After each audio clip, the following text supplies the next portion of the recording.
Welcome to another exciting video. Today, we're diving into a fascinating topic that's sure to capture your interest. Whether you're a seasoned expert or just getting started, this video will provide valuable insights and information that you won't want to miss. So sit back, relax, and let's explore together. Today we are going to talk about the impact of electric vehicles on greenhouse gas emissions, and the time it will take to achieve that. The focus of governments and automakers worldwide is on selling newer, cleaner electric vehicles as a key solution to climate change. However, it could take years or even decades before this technology has a significant effect on greenhouse gas emissions. One reason for this is the slow fleet turnover, where it will take a long time for all the existing gasoline-powered vehicles on the road to reach the end of their lifespans. This can be attributed to conventional gasoline-powered cars and trucks becoming more reliable, breaking down less often, and lasting longer on the road. In the United States today, the average light-duty vehicle is 12 years old, up from 9.6 years old in 2002. Americans buy roughly 17 million gasoline-burning vehicles each year. Each of those cars and light trucks can be expected to stick around for 10 or 20 years as they are sold and resold in used car markets. Even after that, the United States exports hundreds of thousands of older used cars annually to countries such as Mexico or Iraq, where the vehicles can last even longer with repeated repairs. Cutting emissions from transportation, which accounts for nearly 1/3 of America's greenhouse gas emissions, will be a difficult, painstaking task. President Biden has set a goal of bringing the nation's emissions down to net zero by 2050, which would likely require replacing virtually all gasoline-powered cars and trucks with cleaner electric vehicles charged largely by low-carbon power sources such as solar, wind or nuclear plants.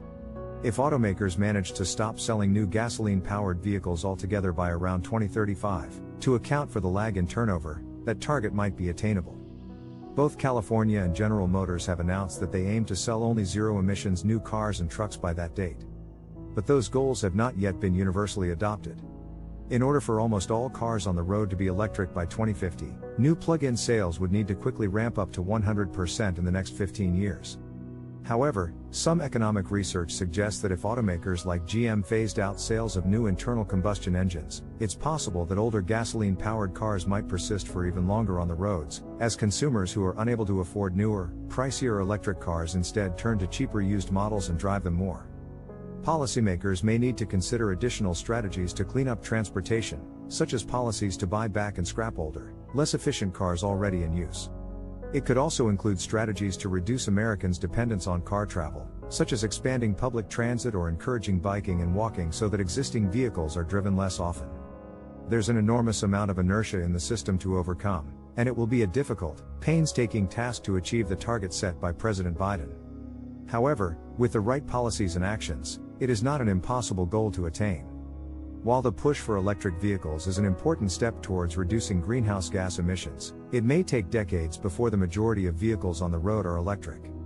The slow fleet turnover of gasoline-powered vehicles is one of the biggest challenges, as conventional cars and trucks are becoming more reliable, breaking down less often and lasting longer.